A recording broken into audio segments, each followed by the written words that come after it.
हाय नमस्कार प्रणाम। आप देख रहे हैं डिजिटल वाणी। मैं हूं आपके साथ डीजे दीपक जोशी। हम उत्तराखंड के ऐसे लोगों से आपको लगातार मिलाते हैं जो अलग अलग क्षेत्रों में अपने हिस्से की भागीदारी निभाते हैं, अपने हिस्से की पहाड़ सेवा करते हैं, अपने हिस्से की साहित्य सेवा करते हैं। तो इसी क्रम में आज हमारे साथ एक ऐसे शख्स हैं जिन्होंने एक छोटा सा प्रयास किया था किताबों के साथ लोगों का जोड़ने का, लेकिन धीरे धीरे वह एक आंदोलन में बदला, आंदोलन क्या कहूँ मुहिम बन गया और आज उससे सैकड़ों नहीं हजारों लोग जुड़ रहे हैं और इनकी मुहिम को बहुत पसंद कर रहे हैं। जी हाँ, हमारे साथ आज बैठे हैं किताब कौतिक जो करवाते हैं उसके संस्थापक भी हैं हेमपंत जी। बहुत बहुत स्वागत डिजिटल वाणी में। कैसे हैं आप? बहुत बहुत धन्यवाद दीपक भाई, मैं ठीक हूँ। आपको आपने हमें मौका दिया बात रखने का, बहुत बहुत धन्यवाद। बिल्कुल। जब आपका वैसे कार्य तो पहाड़ के लिए सालों से जारी था, लेकिन किताब कौतिक का जो आपकी योजना थी लगभग 2-2.5 साल पहले बनी, लेकिन 2-2.5 सालों में इतनी बड़ी मतलब मुहिम आपने कैसे छेड़ी और कैसे इतने लोगों तक आप पहुंचने में सफल हुए?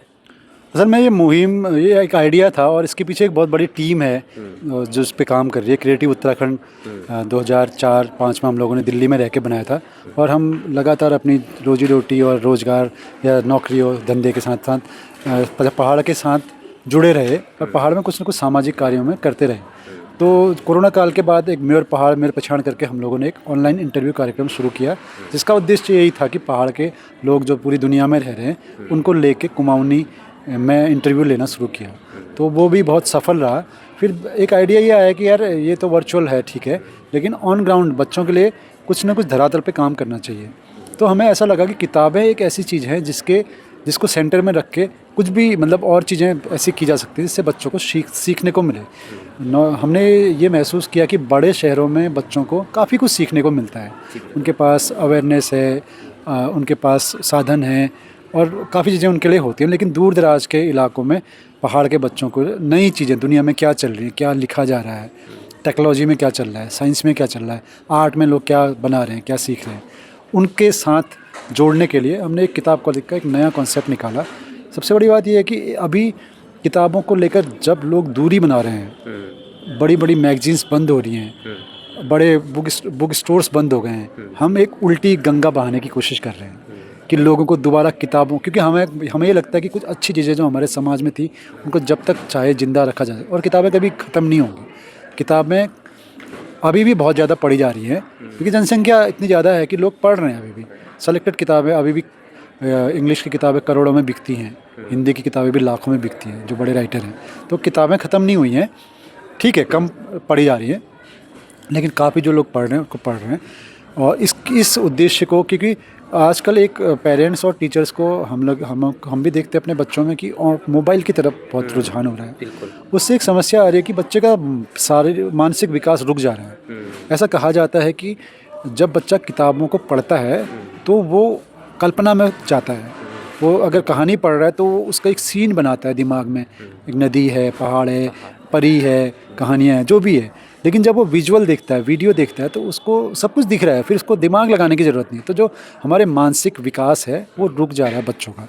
तो इसलिए किताबों के माध्यम से हम बच्चों को कला, साहित्य, संस्कृति, पर्यटन, प्रकृति, इन सब चीज़ों से जोड़ने की कोशिश कर रहे हैं। और ये मुहिम, एक टीम इसको आगे बढ़ा रही है और बहुत सफल कार्यक्रम इसलिए है क्योंकि एक ज़रूरत, समय की ज़रूरत जिसको बोलते हैं, वो भी है और इसके पीछे बहुत लोगों की मेहनत लगी है। बिल्कुल, आप समझ सकते हैं आजकल एआई का ज़माना है। लोग कहते हैं हमें कुछ भी प्रश्न का जवाब चाहिए तो हम एआई में सर्च मारते हैं, लेकिन एआई में आ कहाँ से रहा है? वह कोई ना कोई तो लिख रहा होगा, उसे लेखक लिख रहे हैं, उसे उन किताबों में लिखा गया है जो आजकल अपलोड किया जाता है, लेकिन लेखक की भूमिका वहाँ पर कितनी रहती होगी आप समझिएगा। इसलिए किताब पढ़ना हमारे लिए, हम सबके लिए कितना महत्वपूर्ण है, ये एक सोचने वाली बात है। आपके किताब कौतिक के जो कॉन्सेप्ट है, इसमें केवल किताबें ही नहीं मिलती, किताबें ही बेची नहीं जाती। बेचने के लिए तो किताब मेला भी लगता है दिल्ली में हर साल एक बार, लेकिन आपके वहाँ पर जब आप ये प्रोग्राम करवाते हैं 2 दिन का, अनेक सारी एक्टिविटी होती है। क्या क्या होता है उसके बारे में कुछ बताइए। हाँ, आपने सही कहा कि किताबें तो ऑनलाइन भी मिलती हैं, तो ऐसा कुछ नहीं है कि किताबें ही खरीदी जाएँ। हमारा उद्देश्य ये नहीं है।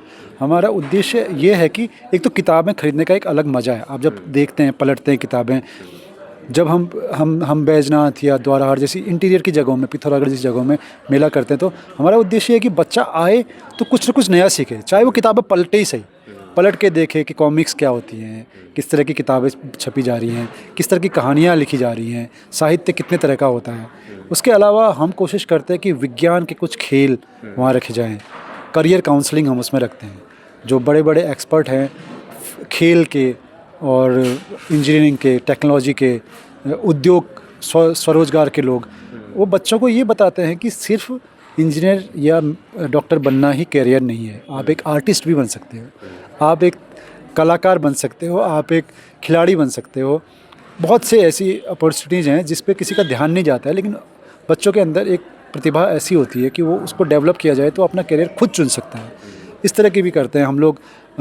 एस्ट्रोलॉजी, एस्ट्रोनॉमी पे आजकल बहुत जोर है, खगोल शास्त्र पे, उसके लोग हमारे पास रहते हैं। बच्चों को स्टार गेजिंग वगैरह कराते हैं। हैंडीक्राफ्ट्स के वॉल पेंटिंग का बच्चों को सिखाते हैं कि वॉल पेंटिंग कैसी होती है, पपेट्स वगैरह, कठपुतलियाँ। तो ऐसे कई वर्कशॉप टाइप की चीज़ें भी करते हैं, जिससे बच्चों को ये सीखने को मिलता है कि सिर्फ किताबों के अलावा भी बहुत कुछ सीखने की चीज़ें हैं। और जब हम बहुत इंटीरियर की जगह में जाके काम करते हैं तो ऐसा ज़रूरी नहीं है कि हम कोई जो पब्लिशर वहाँ किताबें बेचने आ रहे हैं उसकी लाखों की किताबें बेचें। उद्देश्य ये है कि बच्चा जब वहाँ आए तो कुछ नया सीखे, उसके अंदर कुछ नया बीज पड़े कि मैंने यार आज मैंने एक दूरबीन से स्टार गेजिंग की, तारे देखे, या मैंने एक मतलब लाखों रुपए की एक दूरबीन आती है, हाई एंड दूरबीन, उससे सन गेजिंग की जाती है। ऐसे कुछ अनुभव हैं बच्चों को जो ज़िंदगी भर याद रहते हैं। तो वो हमारी कोशिश है कि पहाड़ के बच्चों को कुछ नया देखने सीखने को मिले, अपनी किताबों के अलावा अपनी मोबाइल टेक्नोलॉजी, टीवी से निकल के बच्चा देखे। और 2-3 दिन का हम बहुत कॉम्पैक्ट प्रोग्राम करते हैं, क्योंकि 12 प्रोग्राम हो चुके हैं, हमें अनुभव भी हो गया है और हम लगातार इसको इम्प्रूव कर रहे हैं, इसमें नई चीज़ों को जोड़ रहे हैं। बड़े राइटर्स को वहाँ ले जाते हैं इंटीरियर में, उनसे मिलना ही लोगों के लिए बहुत, क्योंकि हर जगह पे लिखने पढ़ने वाले लोग हैं, लेकिन जब उनके बीच में पुष्पेश पंत, गीत चतुर्वेदी जैसे बड़े लोग जाते हैं, बहुत बड़े नाम हैं हमारे, नरेंद्र सिंह नेगी, बसंती बिष्ट, माधुरी बर्थवाल जैसे कल्चरल एक्टिविस्ट जाते हैं, तो उससे एक मोटिवेशन मिलता है। और हमें भी ये खुशी होती है कि हम नई पीढ़ी को पुरानी पीढ़ी से जोड़ने की कोशिश कर रहे हैं। किताब कौतिक के में ऐसी किताबें मिलती हैं जो आप तौर पे ये किताबों की दुकानों में नहीं मिलती, ये भी मैंने देखा है वहाँ पर। और आपको इसमें एक बड़ा सहयोग समय साक्ष्य, जो कि नई किताबें भी उत्तराखंड में इसमें छाप रहे हैं, समय साक्ष्य का बड़ा सहयोग मिलता है और हर जगह स्टॉल में वो पहुँचते हैं। तो क्या कहेंगे समय साक्ष्य के लिए? हाँ, समय साक्ष्य के प्रवीण भट्ट जी हमारे दोस्त हैं। असल में ऐसा हुआ कि एक बार प्रवीण ने ही मेरे से कहा था कि इस तरह के मेले लगाए जा सकते हैं। उस टाइम स्थितियाँ कुछ और थी, मैं जॉब में था, तो ये दिमाग में था मेरे। तो वो हमारे बहुत अच्छे फ्रेंड हैं और ये अच्छी बात है कि वो हर जगह किताब, और ऐसे कई समय साक्ष्य, विंसर और भी बाहर के जितने भी बड़े पब्लिशर हैं उनको हम बुलाते हैं। वो या तो वो खुद आते हैं या उनकी किताबें वहाँ उपलब्ध रहती हैं। तो ये एक बहुत बड़ा मौका होता है पब्लिशर के लिए भी, क्योंकि एक समस्या ये हो रही है अभी आज के दौर में, किताबें लिखी जा रही हैं, पढ़ने वाले पढ़ना भी चाहते हैं, पब्लिशर छाप भी रहे हैं, लेकिन उनको सबको एक जगह पे लाना ये भी एक बहुत बड़ा काम है। तो एक जहाँ पर पढ़ने के हम लोगों को, बड़ी संख्या में लोगों को इकट्ठा करते हैं, उसकी एक हमारी अलग स्ट्रैटेजी होती है कि कैसे लोगों को इंगेज करना है और वहाँ स्थल तक लाना है। फिर जब हज़ारों लोग वहाँ आ रहे हैं तो 2-4, 1-2 किताबें भी सब खरीदेंगे तो ठीक ठाक बिक्री हो जाती है। तो पब्लिशर और राइटर और रीडर, इन सबको एक जगह पे लाना, उनको इंगेज करना, उनको किताबों की इम्पोर्टेंस बताना। और क्योंकि पब्लिशर बार बार आ रहे हैं, हर पब्लिशर किताब कौतिक का इंतज़ार करता है कि अगला किताब कौतिक कब है, ये इस बात को सिद्ध करता है कि किताबें भी ठीक ठाक मात्रा में बिक रही हैं। तो इस तरह से, क्योंकि कार्यक्रम, हम अगर कार्यक्रम में कुछ हमें डिमोटिवेशन मिलता, हमें लगता है कि इसका कुछ फ़ायदा नहीं है, तो हम 1 या 2 कार्यक्रम के बाद रुक जाते हैं। लेकिन 2 साल में 12 कार्यक्रम, वो भी राज्य के अलग अलग कोनों पे करना, इससे ही ये साबित होता है कि हम कहीं ना कहीं इम्पैक्ट डाल रहे हैं और लोगों को ये कार्यक्रम पसंद आ रहा है। और इसके साथ साथ आप मासिक या 1 महीने में, 2 महीने में ऐसे साहित्यकारों को भी एक जगह पर इकट्ठा कर रहे हैं, उनके बारे में बात कर रहे हैं, और जो लोग नए पढ़ने वाले हैं उनको विस्तार से बता रहे हैं और उनसे परिचय भी करवा रहे हैं। ये फिर कैसे आया मन में? ये हमारा, क्योंकि हम लोग, जैसे मैंने बताया, हम 2004-05 से ही इस तरह के काम करते हैं, कल्चरल या लिटरेरी प्रोग्राम। तो अभी हमने एक नया कॉन्सेप्ट शुरू किया कि जो हमारे बहुत वयोवृद्ध 70-80 साल के लोग हैं, जिनका अपने टाइम पे बहुत कंट्रीब्यूशन था और अभी भी सक्रिय हैं, उनको सम्मान देना बहुत ज़रूरी है। क्योंकि एक गैप आता है फिर एक उम्र के बाद आदमी थोड़ा कम सक्रिय होता है, लेकिन हमें उनके जो उनका योगदान है साहित्य को, हमारे समाज को, उसको उनको बुला के उनके साहित्य पे बातचीत रखना, उनसे जुड़े लोग को बुला के उनके बारे में बातचीत करना और उनकी किताबें उपलब्ध कराना और उनको एक अभिनंदन करना, सम्मान करना, सार्वजनिक सम्मान करना। इससे ये होता है कि एक तो उनको अच्छा लगता है कि समाज, मेरा समाज मुझे याद कर रहा है, मेरे काम को सम्मान दे रहा है। और अभी हम हल्द्वानी में इस कार्यक्रम को कर रहे हैं क्योंकि अभी नॉर्मली ऐसा हुआ कि कुमाऊँ के काफ़ी बड़े पुराने लोग, सब लोग हल्द्वानी आ गए। तो हल्द्वानी में हमने प्रयागदत्त जोशी, प्रभात उप्रेती और अभी बटरोई जी पे कार्यक्रम कर दिया। आगे हमारे पास बहुत 3-4 प्रोग्राम हैं, तो हम इसको अलग अलग जगहों पे कर रहे हैं और बहुत अच्छी संख्या, इसको भी बहुत अच्छा रिस्पांस मिल रहा है क्योंकि इसका एक अच्छा उद्देश्य है। हम पुराने लोगों को सम्मान दे रहे हैं और उनको, उनका काम को नई पीढ़ी तक पहुंचा रहे हैं। और उन्हें भी कितना अच्छा लगता होगा कि जब सम्मान मिलता है। सम्मान किसे बुरा लगता है? आजकल तो सम्मान वैसे खरीद भी लिए जाते हैं, लेकिन अगर असल व्यक्ति को सम्मान छोटा भी दिया जाए तो उसे वो खरीदे हुए सम्मानों से बहुत ज़्यादा खुशी मिलती होगी, ऐसा मुझे लगता है। वो तो चलो अलग बात है। हेमपंत जी को हम जानते हैं, लेकिन हेमपंत जी का जन्म कहाँ हुआ, इसके बारे में बताइए कुछ। मैं बेसिकली पिथौरागढ़ में भड़कटिया गांव का रहने वाला हूं। वैसे हमारा पुश्तैनी गांव जाखपंत है और उसके बाद मैंने पिथौरागढ़ में 12th तक पढ़ाई करी, फिर इंजीनियरिंग करी मैंने और 2008 में मैं रुद्रपुर आ गया। दिल्ली से रुद्रपुर शिफ्ट हुआ और वहाँ मैंने, मतलब रुद्रपुर आने के बाद मैंने करीब 15 साल तक एक मल्टीनेशनल कंपनी है मित्सुबिशी, उसमें जॉब की। फिर मैं अपना काम करता हूँ और हमारा जो शौक़ है, क्योंकि जॉब के साथ इन तरह के सामाजिक काम करने की कई दिक्कतें हैं, फिर मैं चाहता था कि मैं उत्तराखंड में ही बना रहूँ। मेरे पास मौके थे, मैं बाहर चला जाता, दिल्ली या हो सकता बाहर भी चला जाता, लेकिन मेरा मन था कि मैं पहाड़ से जुड़ा रहूँ और यहीं कुछ करूँ। तो अब हम लोग इसको सामाजिक कामों को कर रहे हैं, अपनी रोजी रोटी के लिए कुछ और भी करते हैं और इस तरह के सामाजिक कामों को बढ़ाते रहते हैं। तो क्योंकि जो संस्कार हम जब बच्चे थे तो हमने मैगजीन से, किताबों से दुनिया को समझा। पिथौरागढ़ बहुत इंटीरियर में रहते थे हम, वहाँ से दुनिया को देखने के लिए हमारे पास सिर्फ किताबें थी, क्योंकि उस टाइम टीवी भी नहीं था, उस टाइम रेडियो भी साफ़ नहीं पकड़ता था। टीवी में 1-2 प्रोग्राम आते थे, 20 मिनट के समाचार आते थे। तो हमने दुनिया को किताबों के माध्यम से पढ़ा, समझा और कल्पना की कि दुनिया कैसी होगी। जब हम बाहर आए तो हमें लगा कि यार हमें बहुत सीखने को मिला।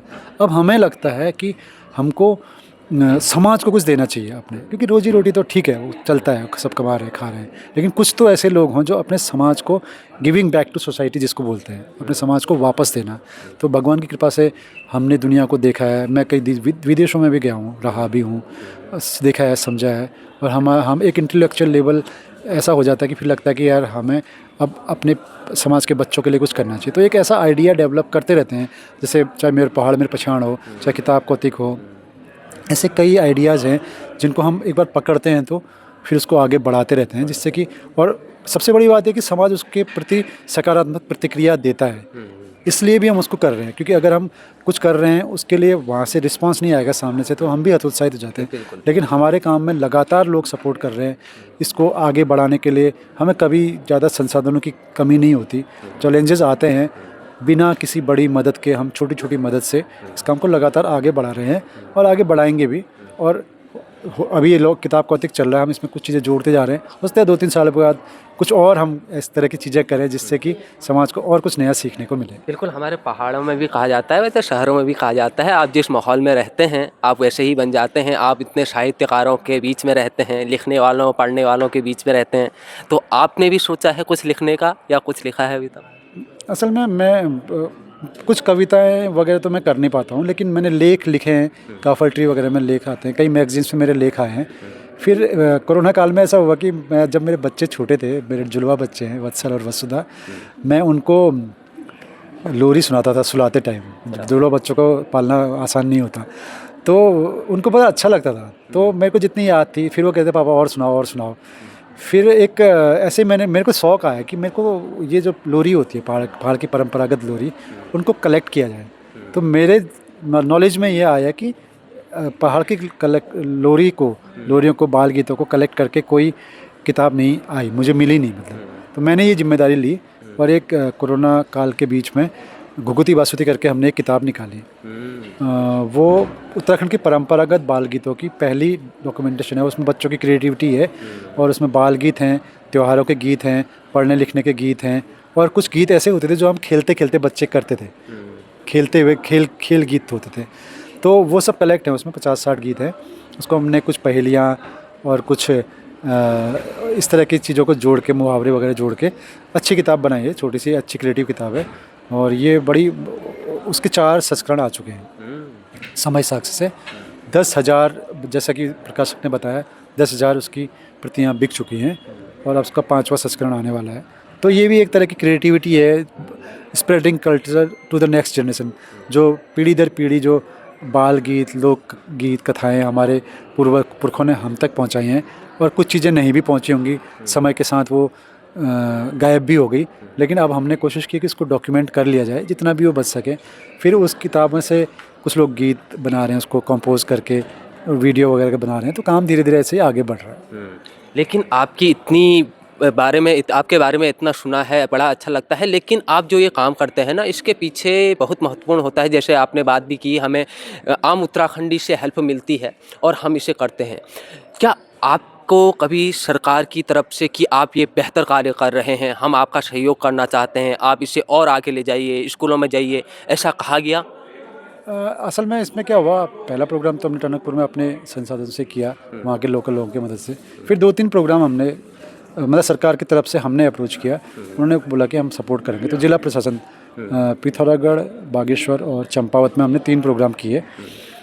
उसमें ठीक रहा वो, लेकिन कई तरह के चैलेंजेस आते हैं सरकारी प्रोग्राम करने में। फिर हमने सोचा कि जब ये समाज के लिए कर रहे हैं तो हम समाज को ही सौंप देते हैं इसको। तो अब हम क्या करते हैं कि जैसे अभी हमारा 15-16 फरवरी 2025 को श्रीनगर में कार्यक्रम है, श्रीनगर के लोग ही उसको करेंगे। अब जैसे कोई सपोर्ट करना चाहे तो हम मना तो करेंगे नहीं, लेकिन हम डिपेंडेंट नहीं रहते। हम ये नहीं, हम इस लेके सोचने के नहीं बैठते कि प्रशासन या सरकार हमें पैसे देगी तो हम करेंगे। मोदी जी, एक अच्छी बात तो बड़ी अच्छी समझा गई कि आत्मनिर्भर बनो, आत्मनिर्भर जब बनोगे तभी कार्यक्रम सफल होंगे। आत्मनिर्भरता जो सबसे ज़रूरी है, और क्योंकि कॉन्सेप्ट हमारा है तो हमारी जिम्मेदारी उसे आगे बढ़ाने की है, और हम अपनी मेहनत से, अपने संसाधनों से जुटा के उसको आगे बढ़ा भी रहे हैं। सबसे बड़ी बात यह है कि जब हम समाज के पास मदद लेने जाते हैं उसका ज़्यादा इम्पैक्ट आता है। अगर हम किसी से बोलेंगे कि भाई आप हमारे कार्यक्रम में आइए और हमें सपोर्ट भी कीजिए, जो आदमी सपोर्ट करता है वो आएगा भी और 4 लोगों को बताएगा भी। तो इसी तरह से लोग जुड़ते जुड़ते आज 4, 10, 15, 20, 50, अब मुझे लगता है कि आज 12 किताब कौतिक में हम 1 लाख लोगों तक जोड़ चुके हैं। मुझे ऐसा लगता है क्योंकि हम स्कूलों में जाते हैं, करियर काउंसलिंग करते हैं, लोग इतने बड़ी भारी संख्या में, अभी हमने जहाँ भी हम प्रोग्राम करते हैं मुझे ऐसा लगता है कि हर बच्चा एक बार तो विजिट करता ही उस प्रोग्राम में, चाहे वो द्वाराहाट हो, चाहे पंतनगर हो, चाहे नानंगमत्ता जैसी जगह हो, पिथौरागढ़ हो। तो हम बहुत मेहनत करते हैं उसके पीछे, सोशल मीडिया में लोकल के लोगों को कैसे इंगेज करना है, और हमारे बाहर रहने वाले लोग, बड़े लेखक हों, चाहे वो साहसिक खेल वाले लोग हों, सबको बुलाते हैं और उनको भी अच्छा लगता है कि यार पहाड़ के लिए ये युवा टीम कुछ कर रही है। तो अपने अपने स्तर से, चाहे वो कोई आदमी आ रहा है वो भी उसका सहयोग है, अपना समय निकाल के आ रहा है वो इसका सहयोग है। दिल्ली से, देहरादून से, मुंबई से, भोपाल से लोग आते हैं, तो सहयोग तो मिल ही रहा है, इसीलिए काम हो भी पा रहा है। क्योंकि हर किसी के पास सीमित संसाधन होते हैं, हमारे पास भी सीमित संसाधन थे। शुरुआत में हमने ऐसा किया कि जब थोड़ा बहुत हम अपनी जेब से भी लगाते थे, अभी भी कई बार फंस जाते तो लगाते ही हैं, लेकिन बहुत अच्छा सहयोग मिल रहा है। और मुझे ये बताते खुशी हो रही है कि हम 12 कार्यक्रम कर चुके हैं और 5 या 6 जगह ऐसी हैं जहाँ से हमें रिक्वेस्ट पेंडिंग है कि आप यहाँ किताब कौतिक करो। उसमें गढ़वाल के लोग इलाके भी हैं, कुमाऊं के इलाके भी हैं, बहुत छोटी छोटी जगह से भी लोगों के रिक्वेस्ट आ रही हैं, बड़े शहरों से भी रिक्वेस्ट आ रही हैं कि यार आप आइए हमारे यहाँ किताब कौतिक करिए। तो अब हम पिक कर रहे हैं, हम चूज़ कर रहे हैं कि हमें कहाँ करना है, हमें जहाँ लगता है कि यहाँ करना है हम उस हिसाब से करते हैं। बहुत प्लानिंग से, सर्दियों में हम तराई की तरफ करते हैं, गर्मियों में पहाड़ की तरफ करते हैं, जिससे कि लोगों को थोड़ा एक एट्रैक्शन भी रहता है कि चलो घूम के आएंगे। ये भी देखते हैं कि वहाँ, अब जैसे छोटे शहरों में हम 100 लेखक वहाँ बुला लें, उनके रहने की, खाने की व्यवस्था भी देख लें। कई चीज़ें हैं इसके पीछे, बहुत गणित है, बहुत तरह की मैनेजमेंट है इसमें। तो एक बहुत बड़ी टीम है, वो सब इसको मैनेज करती है। और ठीक है, एक आइडिया था तो हम दिख जाते हैं, लेकिन अल्टीमेटली इसके पीछे बहुत बड़ा काम हो रहा है और इसका समाज में इफ़ेक्ट आ रहा है और लगातार रहेगा तो बड़ा इफ़ेक्ट उसमें दिखेगा। मैंने कहा भी था कि अब ऐसा हो रहा है कि दूसरे राज्यों के लोग भी चाह रहे हैं कि इस तरह से किताब कौतिक उनके यहाँ लगा जाए, वो चाहे किसी और नाम से करें, लेकिन एक लोकलाइज्ड बुक फेयर, स्थानीयता के साथ किताबों का मेला, ये कॉन्सेप्ट लोगों को बहुत पसंद आ रहा है। और कम संसाधनों में कैसे एक इम्पैक्टफुल काम किया जाए। तो मेरे पास नेपाल से कई रिक्वेस्ट पेंडिंग, एक बार यहाँ आइए महेंद्रनगर, हमें बताइए कि आप वहाँ क्या कर रहे हैं। तो मैं जा ही नहीं पा रहा हूँ। और जगह झारखंड से दयाल जी को फ़ोन आया था कि यार ये क्या है, हमें भी बताओ, कभी हम भी करेंगे अपने यहाँ। देवरिया यूपी में कहीं है, वहाँ उनका फ़ोन आया था। तो ऐसे बहुत लोग इसको अट्रैक्ट होकर वो समझना चाह रहे हैं कि यार ये बार बार हो रहा है, ये नाम सुनाई दे रहा है, क्या है, इसको हमें भी बताओ, हम भी अपनी जगह करेंगे। तो ये हमारे लिए बड़ी ये भी तो एक मोटिवेशन है। बिल्कुल, ये मोटिवेशन हमारे लिए भी है, आपके लिए भी है, संपूर्ण उत्तराखंड के लिए एक नई ऊर्जा देने वाली बात है कि हम इस तरीके से किताबों की ओर जुड़ रहे हैं। तो आपने इतना महत्वपूर्ण समय हमको दिया, तो आपका बहुत बहुत धन्यवाद। बहुत धन्यवाद। आप भी किताब कौतिक टीम का एक महत्वपूर्ण हिस्सा हैं और आप बने रहिए हमारे साथ, और हम मिल के ही कुछ न कुछ बदलाव लाएंगे और लोगों को मोटिवेट करेंगे। बहुत बहुत धन्यवाद। आप देखते रहे डिजिटल वाणी। जय उत्तराखंड, जय भारत।